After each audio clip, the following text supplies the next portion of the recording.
Саламатсыздарбы, урматтуу телекөрөрмандар. эл каналындагы Чак Түш маданий көрсөтүүсү назарыңыздарда биз менен бирге болуңуздар.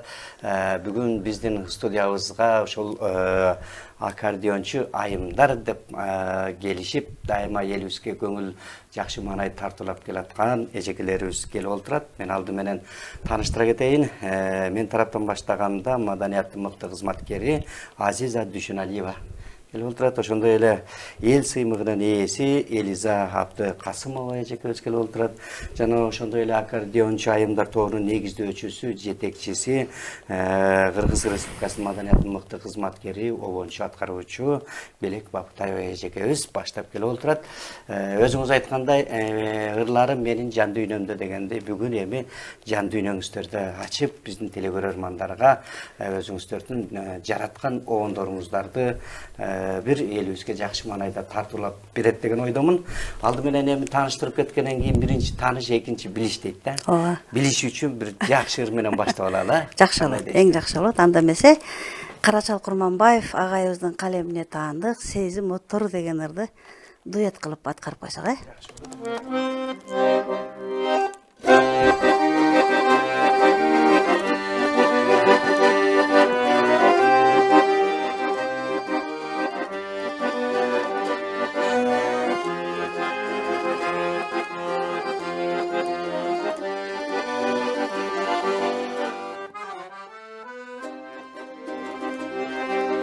Жазда гүлдөрү нур чачып жайынаган, жанер китип куштар канча сайраган, алолонду жүрөгүмдүн оттору,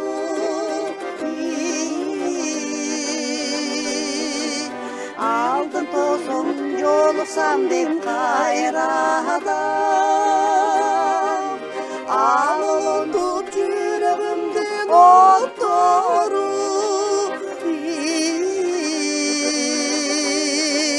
алдап болуп жолуксам деп кайрадан,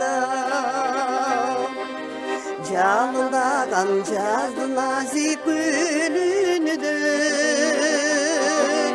жаштык кездер өтө туура билинбей, Ağaca toktomay,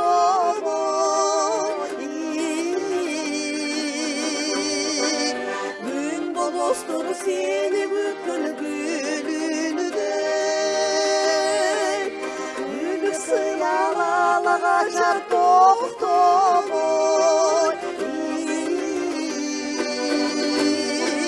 gün bolostur seni bütkün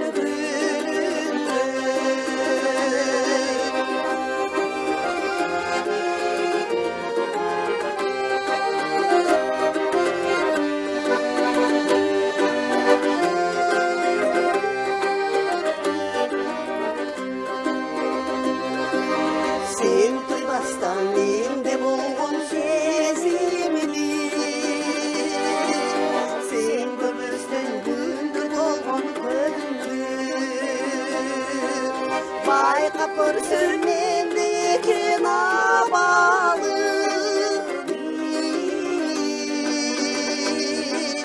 başka canға arnap koyup özümü, bayqap ko'rsam mendeki nabalı, başka canға arnap koyup başka canға arnap koyup özüңдү.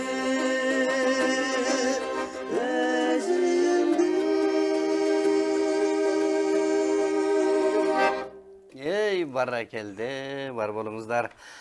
Эми бирдеме сураса эле жетекчиден сурашат да баардыгы. Анан ушул аккордеончу айымдардын негиздөөчүсү катары, жетекчиси катары сиздерде кандай жаңылык, элибиз азыркы мезгилде бир жаңылануунун жагына түшүп, ушул мамлекетибиз өнүгүп өсүп кетсе экен, мындан ары эми жанагындай кызычуулар болбой бир жакшы бир биримдикте жакшылыкка жетсек экен деген убакта анан сиздер кандай ырларды чыгарып атасыздар? Маданият тармагында кандай жаңылык дегендей өзүңүздөн?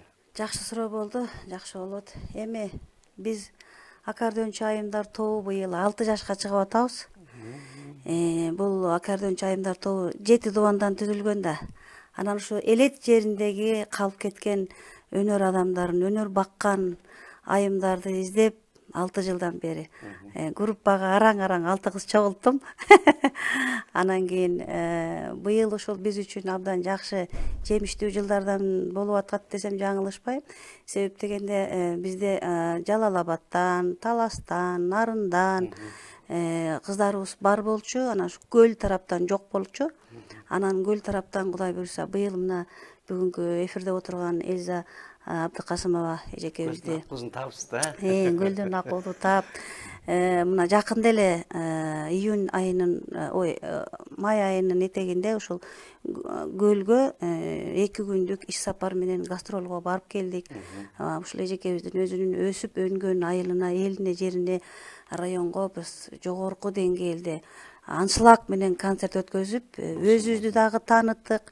Бул эжекени дагы элине, журтуна мына ушундай жакшынакай эжекеңер бар, эмне үчүн баягы сандыгыңарга катып жүрөсүңөр деген таризде элге алып чыгып, бул кишинин дагы өнөрүн элге көрсөтө алдык. Анан кийин бул дагы биз үчүн бир чоң жетишкендик, себеби баягы бөксө жерибизди толтурду десем жаңылышпайм да.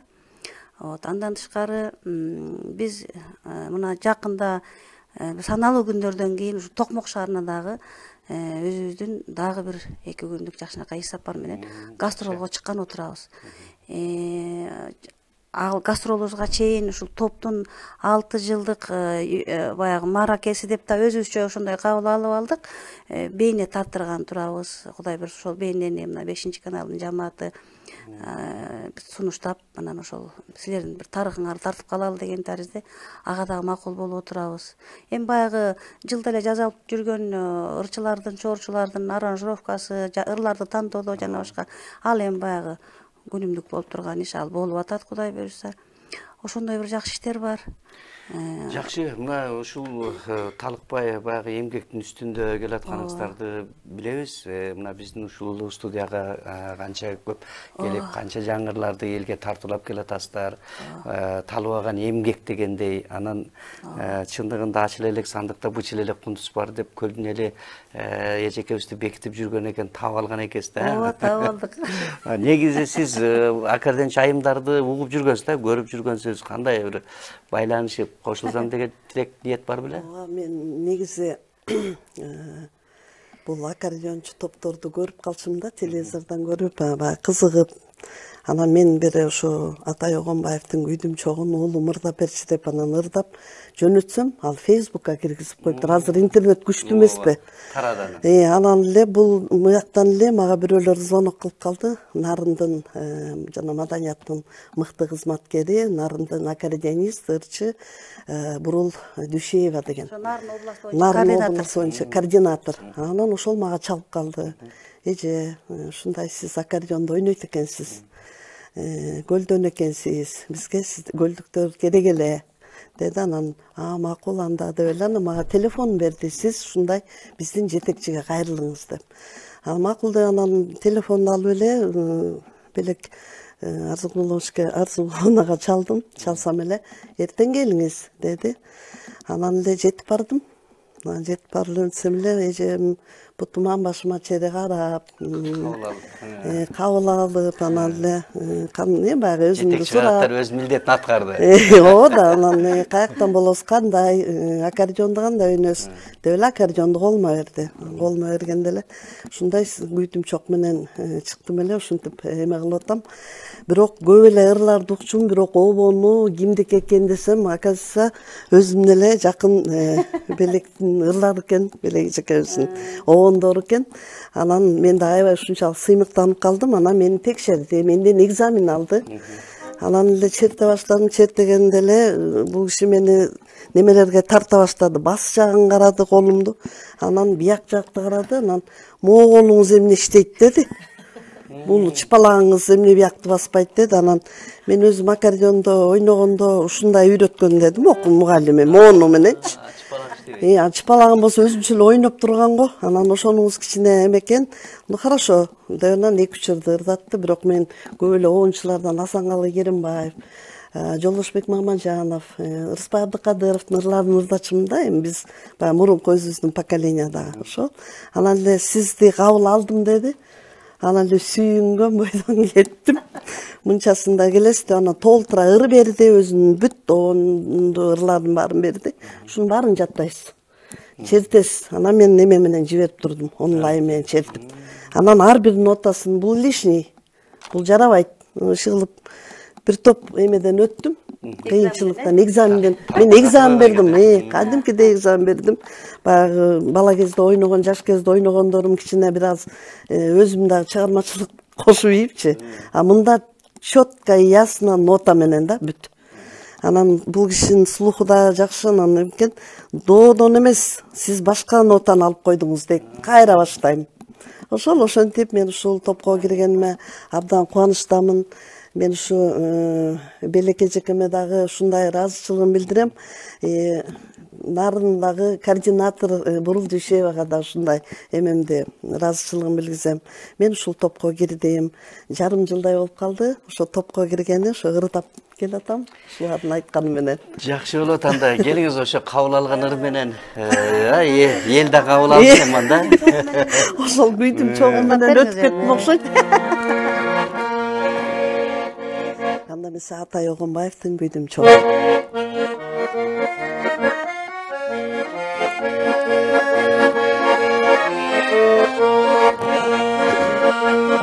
Күйдүм бир гана күйдүм,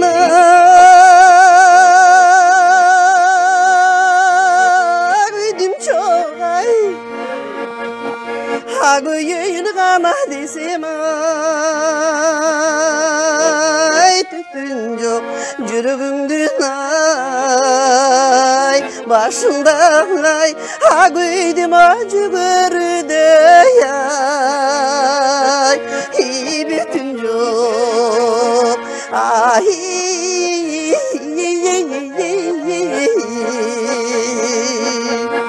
канжайлоо деген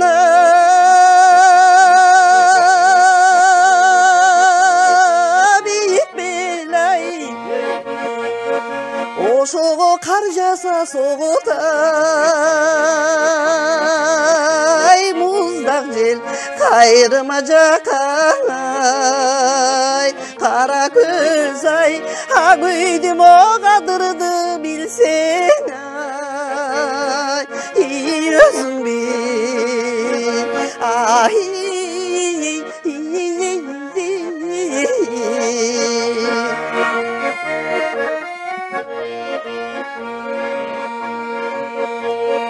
ак теректе гана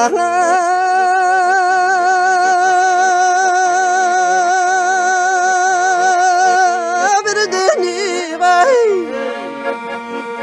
жүрөсүң ак көйнөк кийип ай, түрдөнүп айламды тапай, жете албайм ай, күйдүм адашкан тайлай, өңдөнүп ай,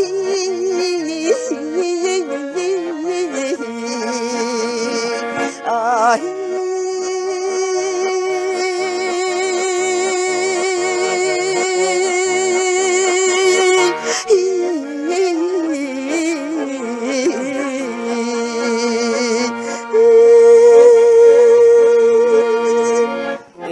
Баракелде, бар болуңуз сизди мына сыздап берди, анан койдум, малайым көлдүн түбүнө кетип калбадым да. Баракелде, бар болуңуз. Группада ошол 6 кыз барбыз. Эми Азиз айымга келели, бул кишини тааныштырып, бул кишини каяктан таап алдыңыз? Азиз айым болсо, мен өзүмдөн ушул чыгармачылыкта тапкан сиңдим, бир тууганым, ушул Таластын мен деген кыздарынын бири. Бул киши өтө таланттуу кыз. Ушу 5-6 күндөн бери умаляция этип атып, араң чакыртып келип, тамагынын ооруганына карабай. Кече келеле, келбесең болбойт. Менин бир ырымды, бир 2-3 ырымды ырдайт, анан бир ырымды келип өзүң аткарып бербесең болбойт деп, как раз ушу кишинин өзүнүн үнүнө дагы, жашына дагы төп келген бир чыгармам бар. ошол таласта менин эң чоң аншлаг менен өткөн жеке концертимди дагы ушул кыздын уюштуруусу менен абдан жакшы жогорку деңгээлде өткөн. Чыгармачылыкта тапкан жакшынакай сиңдим. Ошол. Жакшы, өзүңүз да айта кетсеңиз, азыркы учурда кайсы тармакта иштейсиз? Ушу маданият жагындабы? Жакшы болот. Мен азыр Талас шаардык маданият бөлүмүндө иштейм 2004-жылдан бери. Аны белеге эжекем айтып кеткендей, ошол чыгармачылыктан табышып калган бир тууган эжекем болуп, бир тууган болуп калдык. Азыр ошо эже азыр эле айтып өткөндөй, чындыгында аябай ашыгы менен мактап салдыңыз окшойт. Чынында баягы ырчылар келсе эле тамагым ооруп калды деп берет го. Бирок чындыгында тамагым ооруп турган. Эжеге айтсам, жок, сен келип ушул ырдап бербесең болбойт дегеннен дарыларды берип, сүткө майдан салып атып келдик эми ошо колдон келишинче аракет кылып ырдайлы деп. Таластыктын тамагы оорубайт деппи? Ырдалбаган ырлар бар эле. Жакынкы жылдарда чыккан бир ырлардан ырдап, баягы келген сайын дежурный ырларды ырдабай, бул сапар мындай бир жаңы ырларды элге кичине кулагына угсамбы деген ниетте. Сөзү Кайыр Бүбү Чолпонкулова деген өзүбүздүн жакшынакай бир тууган эжекем бар. Ошол эжекемдин бир топ ырларына мен оон жазганмын. Ошол Кайыр Бүбү эжемдин текстине жазылган "Мен сени" деген чыгармасын Азиза эжекем аткарып берсе,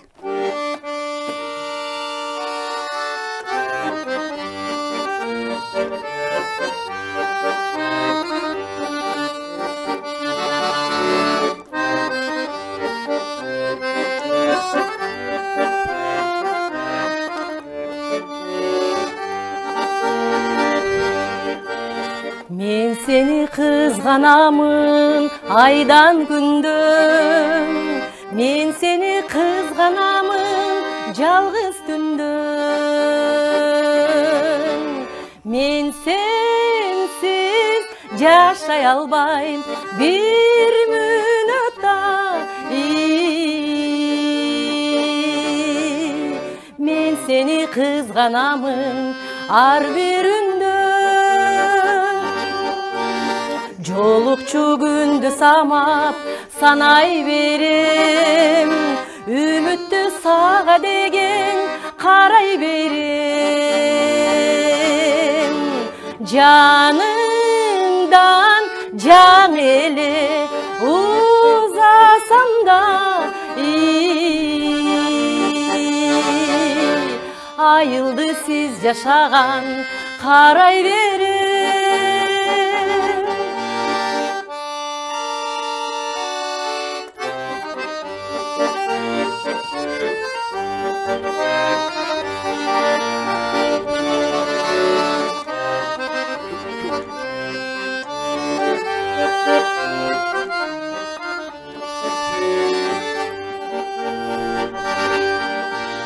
Сүйүүнүн кызыгында жүрө берем, карагат көздөрүңдү сүйө берем.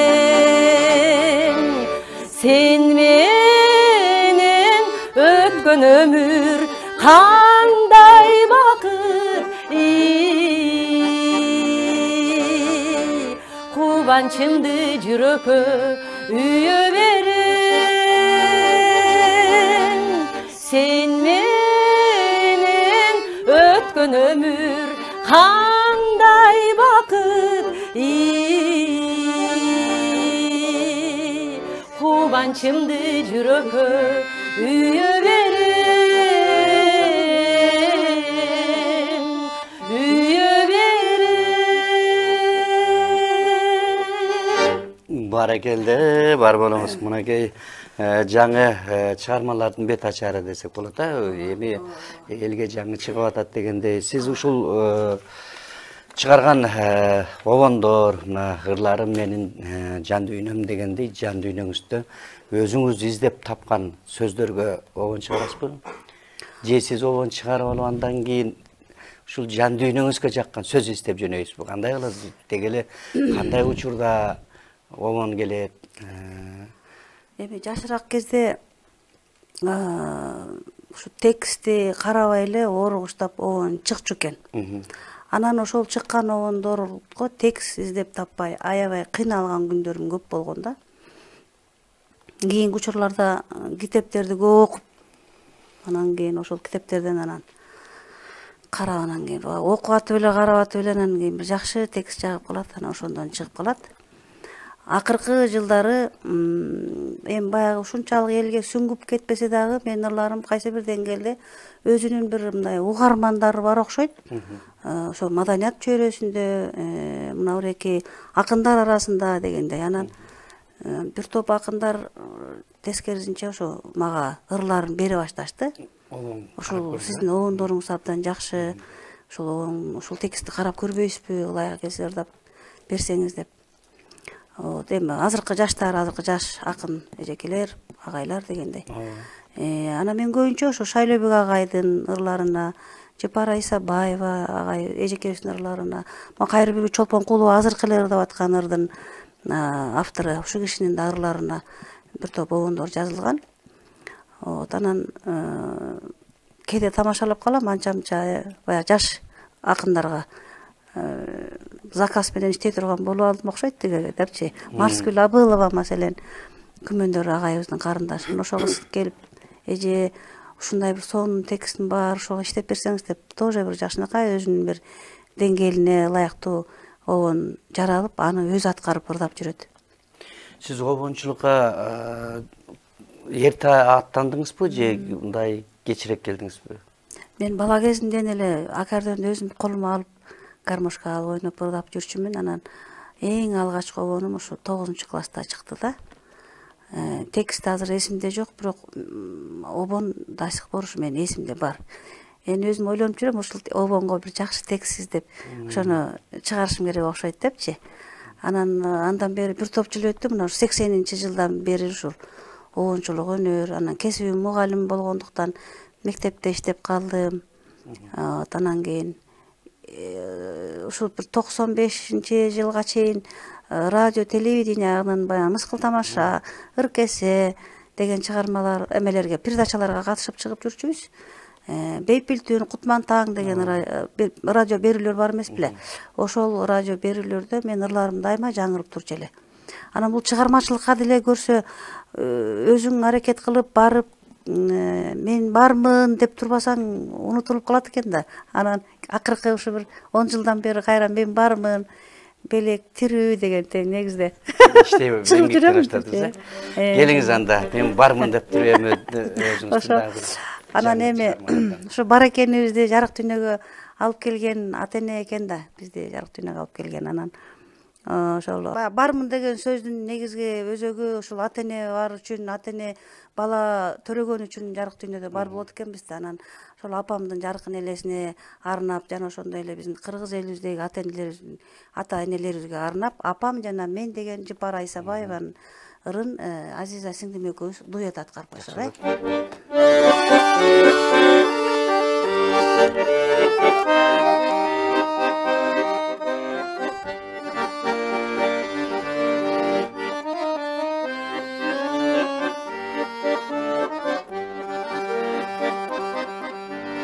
Жигитке жар балдарыма энемин, кыял кеч кыз бозуланга жеңемин. Анткен менен апакемдин жанында,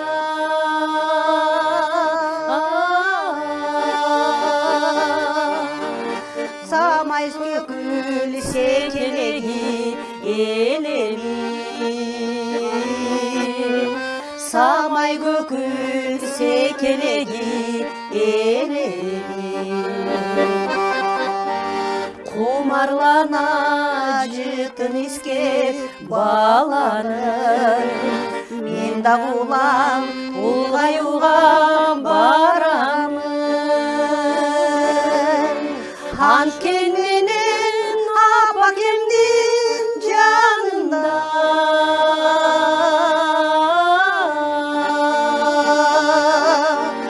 баяпаноз байо сезин баламын.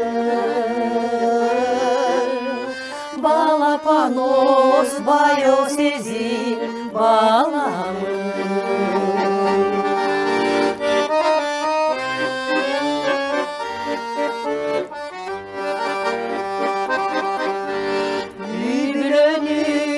Yardım oldum jönөгün artık eken öz balаңдын өнөрü Anken menen apa kendin aldında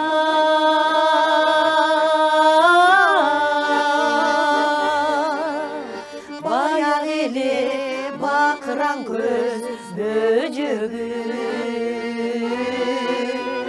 Bayağı ele bakıran göz böcөгü Aytara söz aşın tapay bererge Bala bakıt, bala kımbat enege Özün ata, apa bolup dursan da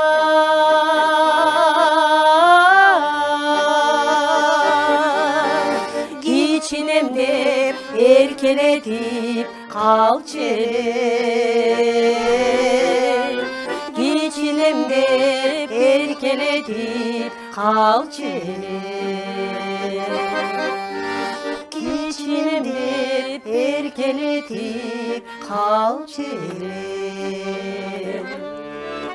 Ey barakelde mınakeya yene degen ıyık yene жөнүндө не деген ырлар чыгармалар жаралган дегендей жакшы оны экен сөзү да жакшы экен Кудайым буйруса бул далай ырчылар ырдайт деген тилектебиз эми Элзе эжеке мына ушул аккордеонду кармап дегендей көлдүн түбүнөн чыкпай жүрө бердиңиз беле үстүнө эм чыккан экенсиз да сиз өзүңүздүн кандай бул кесибиңиз кандай Мен педагогмун өзүм музыкальный педагогикалык окуу жайын бүткөм мектепте иштегем музыка сабагынан бердим маданиятта иштеп калдым ошо азыркы убакта аккордеончулардын айымынын тобунда иштеп атам иштеп аткан учурум ошо сиз обонго кандайсыз обончулук жагына мен жок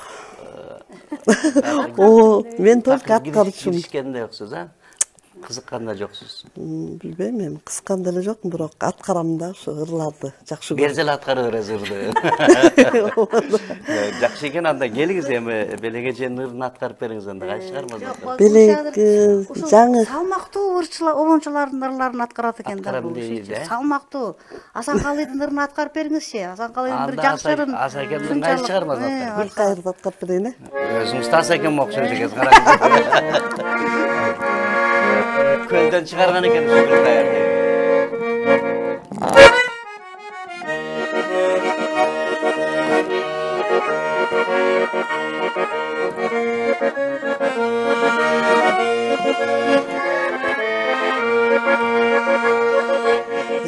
Isı kөл sağa baram dep Irıstı düşsü jağar dep Oyloğun emesi kelimin Oşundu seni tabam dep Oyloğun emesi kelimin İyi oşundu seni tabam dep İyi oşundu sizge jağam dep Görsümda seni köp jolu Köl boyloy bastım geç boyu Böyle kayırı sağamaz bolup Gülüngdü isken bir jolu Böyle kayır sağamaz bolup Gülüngdü isken bir jolu Gülüngdü üstüm geçireyim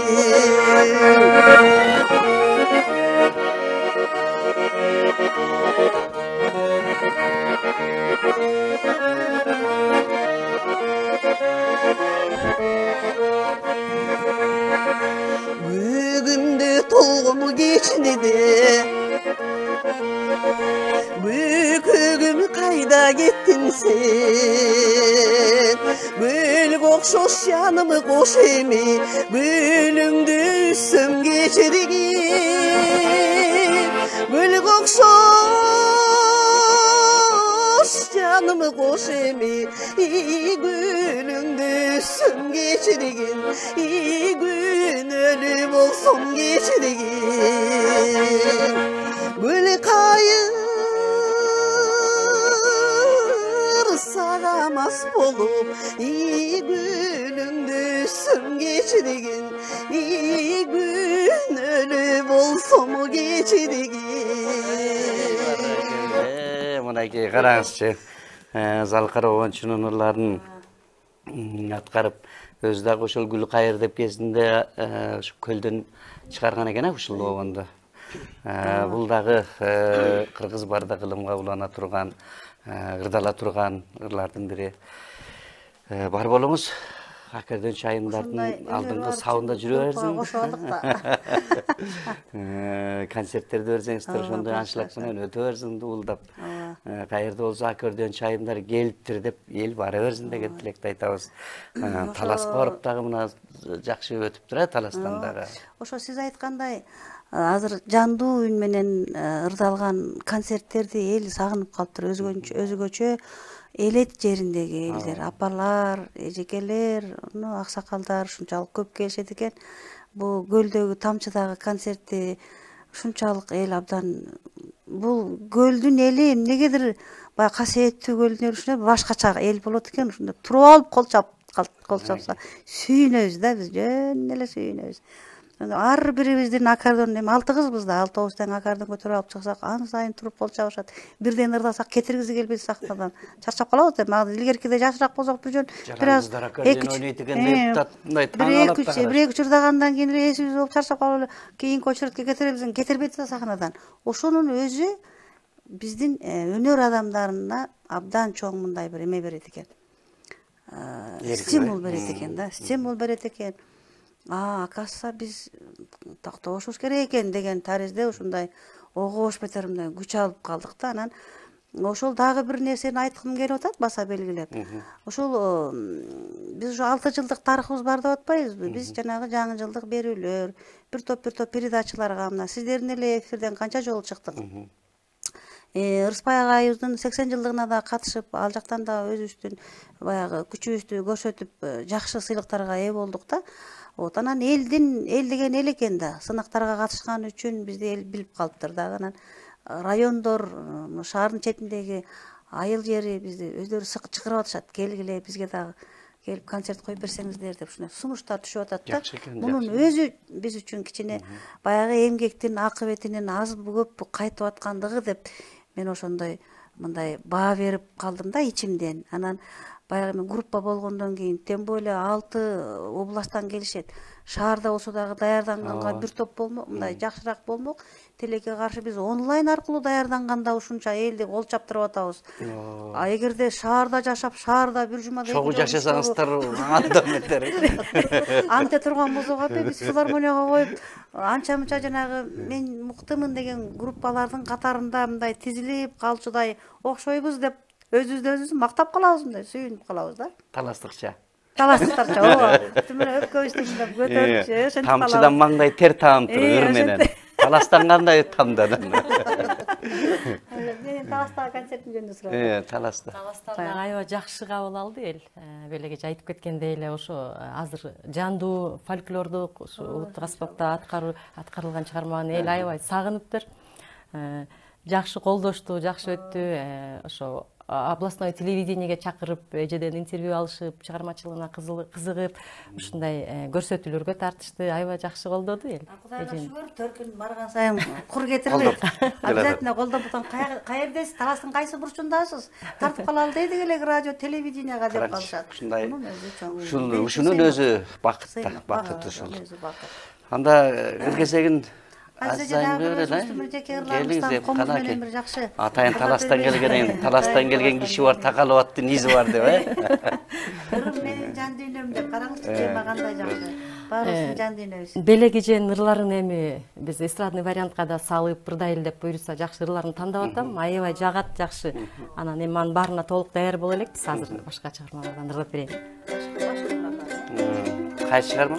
Сен аны сезген жоксуң деген чыгарманы ырдап жүрөм, ошол авторун азыр. Жакшы болот.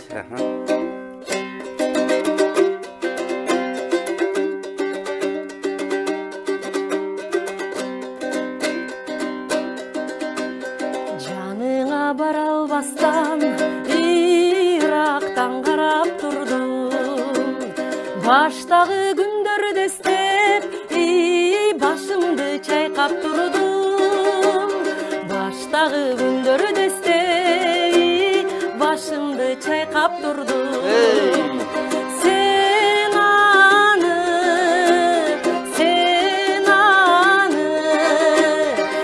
аны сезген жоксуң, sen аны билген жоксуң.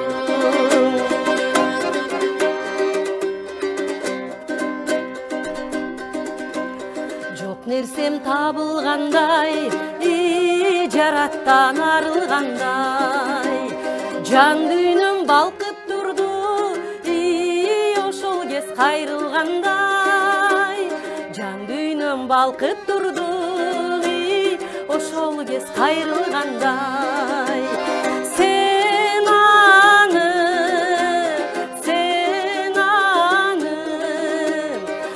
аны сезген жоксуң, sen аны билген жоксуң.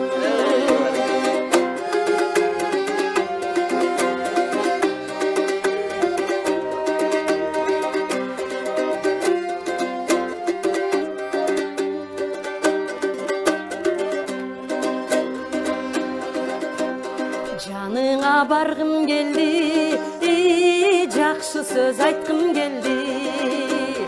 Жаныңда жарым мүнөт, бир болуп кайткым келди. Жаныңда жарым мүнөт, бир болуп кайткым келди.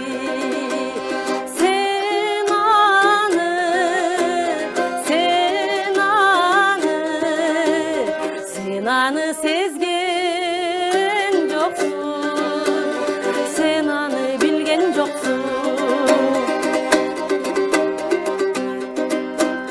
Караның менден узап, жүрөктү чырмап узап. Артыңдан кала бердим, арманда жүрөк сыздап. Артыңдан кала бердим, armanda жүрөк сыздап. Sen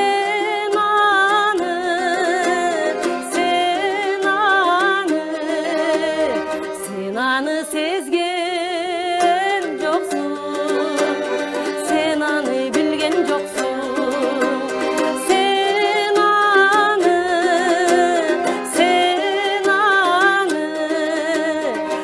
аны сезген жоксуң, sen аны билген жоксуң. Sen аны сезген жоксуң. Барра келди, мынакей атайын таластан жөн келбептир, караңызчы андай жакшы чыгармаларды аткарып. Анда белегеже убакытты текке кетирбей кармап калалы, сиздин өзүңүздүн чыгармаларыңызды. Биздин Абдылдажан Акматалиев деген академик агайыбыз бар. Ошо кишинин калемине таандык бир жакшы эки куплет ыр бар эле. Турмушта болот баары, айла барбы деген. Такыр эфирден ырдай элек, ушуларды ырдап бергим келип атат. Жакшы болот, жаңырдын бет ачары катары. Чак түштө жаңырдын бет ачары да.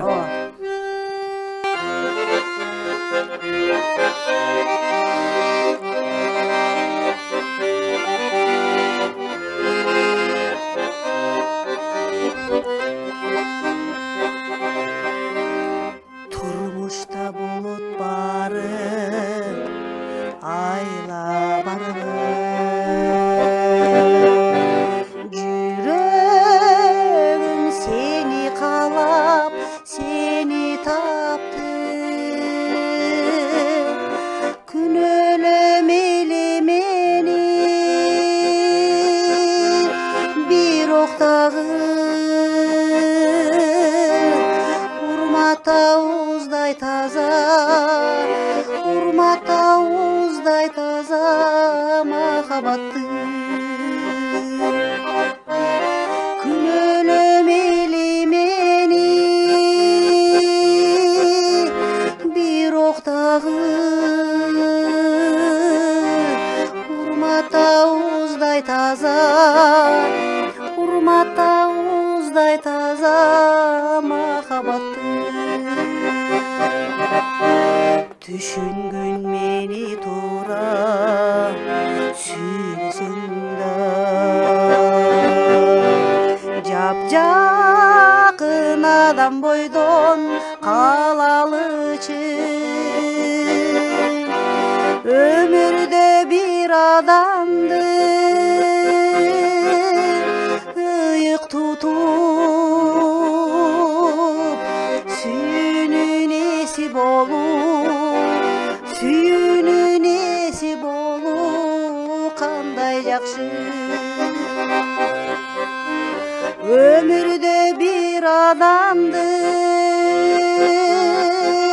ıyık tutup Suyunun esip olup Suyunun esip olup Kanday jakşı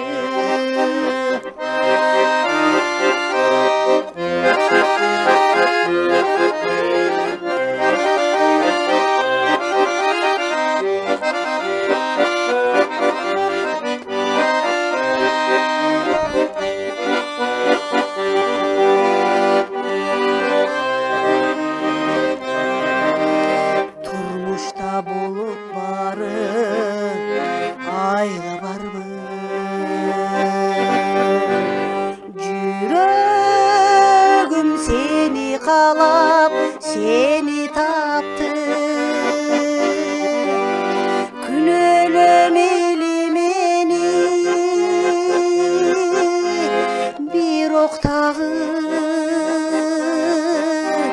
Urmatta uzday taza Urmatta uzday taza Mahabattı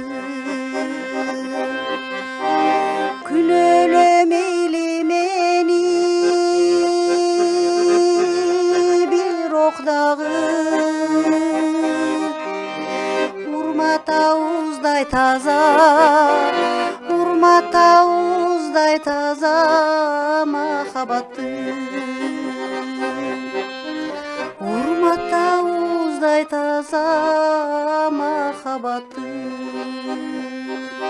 Ey barakelde var bolomuz. Mınaki bilim biakırında vaktımızda ötüp baratat.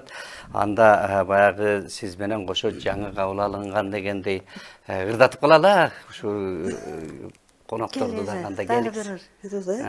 Gelingizler anda. Jalpı çok ırdaysızlar bu. Bilmem, men bir ızdap görüyorum. Sözü Canыбек Aftaki Men joloçu turmuşta деген ырда.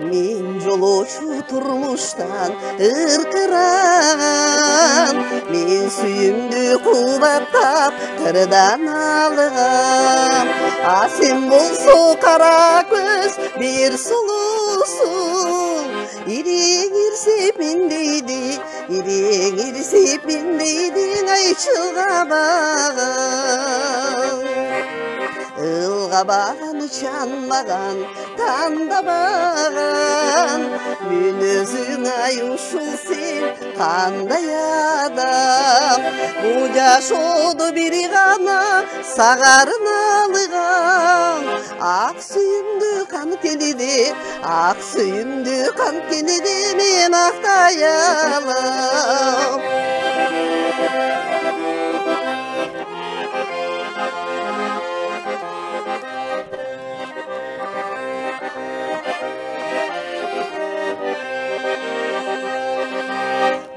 Kıpcıtın alıstan nurcıtanar Alda kara gözlerin ala kaçar Asmanı dağın ayıminin süylüşkün süp Mahabattu